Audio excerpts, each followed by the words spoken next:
This is a guest essay written by David Mandel, a cognitive psychologist.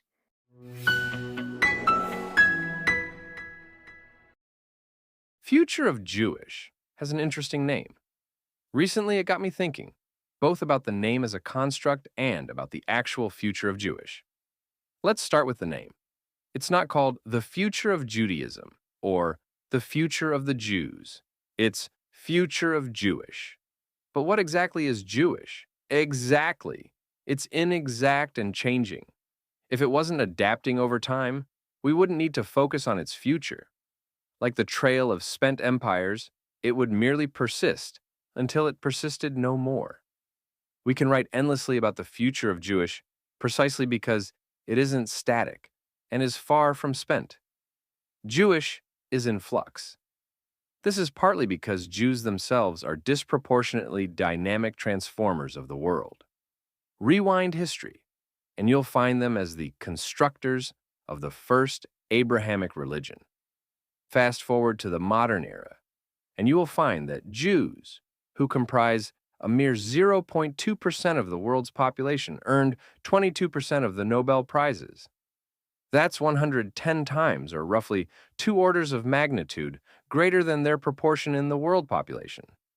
It's no fluky streak either, since it is recorded over roughly a century and a quarter. Nor are their contributions restricted to a particular area.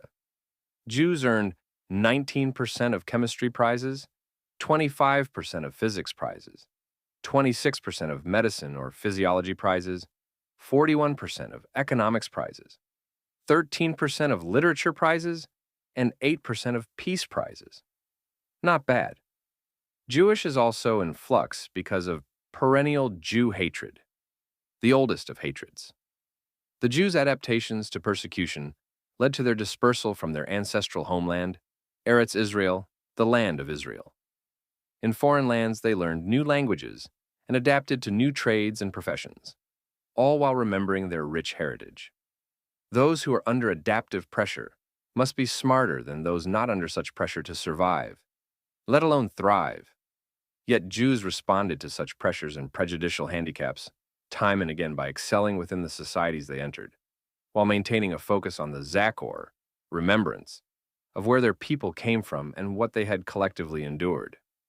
The dynamism, productivity, and explosive creativity of Jewish life are driven by Jewish adaptability to the contemporary conditions of Jew hatred, which ebb and flow through history. I'm not saying that what makes Jewish special is only an adaptive response to hatred, but I do believe that both Jews and Jew haters alike underestimate how much their interactions over time shape Jewish exceptionalism. It may be impossible to tease the contributions apart. Some might say, okay, for the Jew hater, I get it. They don't see that their hatred drives our adaptive reflexes and ultimately makes us stronger, even though it's been this way now for thousands of years. The haters don't see that their hatred breeds more hatred precisely because it fails to resolve their quest to destroy what they envy. They wish to smash Jewishness into dust, but consume themselves in the process. But surely some might say, Jews get all this.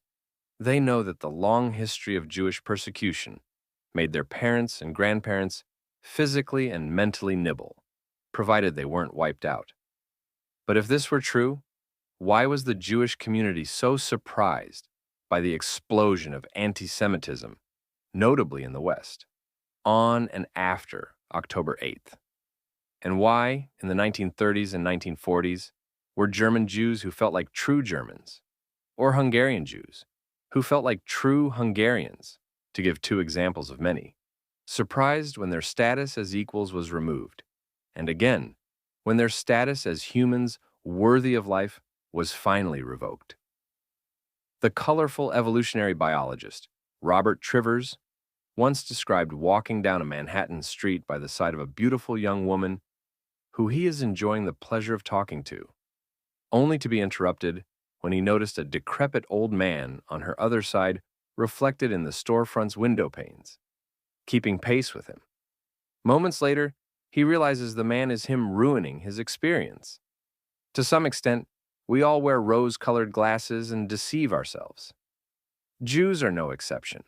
We prefer the story in which Jewish exceptionalism is a mix of genetic and cultural good fortune, sprinkled with a healthy dose of self-focused, agentic attributions for success. This is just human nature, and what social psychologists call the self-serving bias.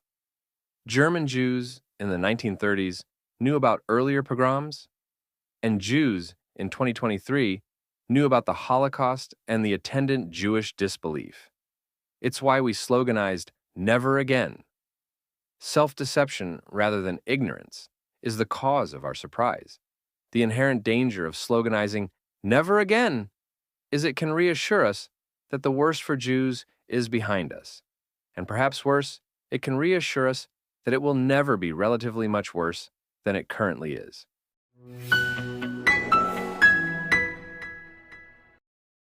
Never again should stand as a warning to all, not as a source of comfort. Because if we take it as a mere slogan, thinking that we're over the past and that we can safely declare never again, as if declaring a victory over a long, oppressive past, we will only be setting ourselves up for surprise attacks, such as those we witnessed on October 7th and thereafter. Wouldn't it be nice if never again meant we won and that the fight, at least the serious fight, was over? But in reality, and for the sake of collective self-preservation, it must be an injunction to be constantly vigilant. Of course, that's easier said than done. Just as the adversities caused by Jew hatred spur Jewish adaptation, the periodic abatement of such hatred triggers a mental adaptation. We relax and believe we are relatively safe. That won't happen here. That won't happen now. This adaptation is normal, and the failure to adapt in this way would be the hallmark of a trauma victim. We don't want the future of Jewish to be the experience of a trauma victim either, so we must face the fact that there are irreconcilable trade-offs in Jewish experience. We must be vigilant and adaptive to ensure a positive future of Jewish. But we do not want to miscalibrate such responses to the point where the future of Jewish is neurotic and paranoid. We want the future of Jewish to be thriving, not merely existing. Jews in the West born after the Holocaust, like me, have learned to relax. If October 7th hadn't been followed by the international resurgence of Jew hatred of October 8th, and thereafter, we would have been angered and saddened, but we would have continued to relax because it would have been about Israeli Jews, not about us in the diaspora. It is for the same reason that children of Holocaust survivors could relax knowing much about what their parents had endured, and yet feel as if they were fortunate to live in the post-madness world of never again. October 8th changed that. We saw something happening around us that reminded us of what we knew from the stories our parents or grandparents told us, as well as documentaries and history books. The sense of surprise was due to an expectancy violation. This wasn't supposed to be happening now. This wasn't consistent with never again. As the days and weeks wore on, we were not sure what to expect. Would the response, which seemed like insanity, be tamped down, or would it escalate? The hatred didn't simmer down, it boiled over. As it did, Jews in the diaspora reconnected in a direct way with the long history of Jewish suffering and insecurity. All of a sudden, the fact that our numbers are small, and therefore our political power is small, mattered. When police in Western country after Western country stood by while angry mobs chanted, "From the river to the sea, Palestine will be free," namely, Jew-free, and globalize the Intifada, namely, kill Jews in the diaspora. Jews in the West knew that their conception of permanent safety was an illusion. If there were any lingering illusions that this boil over could turn violent, last week's cold-blooded murder of Sarah Milgram and Yaron Lashinsky, two employees of the Israeli embassy who were attending an event at the Capitol Jewish Museum in Washington, D.C., should have shattered these illusions once and for all. The suspect, Elias Rodriguez, chanted the familiar zombie drone, "Free, free Palestine," as he was taken away. This is the cyclical rude awakening of the Jews that permeates history. We know our history, but still, we are caught feeling disbelief that this is happening now. It's unwelcome news, that's for sure. We don't know how ugly things will get, but we do know there are ominous signs all around us. We worry more now about the future of Jewish than we did 2 years ago. And not only as it affects our personal lives, but as it affects our people as a whole. However, the affronts Jews experienced on October 7th, October 8th, and every day since must rekindle the adaptive spark that has helped guide our people through the darkest of times. Our challenge now is to recalibrate our perceptions and beliefs so that they align with the current reality. The long end of history for Jews in the West is over. Hence, the future of Jewish is a return to creative adaptation, to showing the contemporary Jew haters of the world the unintended second and third order effects that Jew hatred causes, an explosion of Jewish flourishing.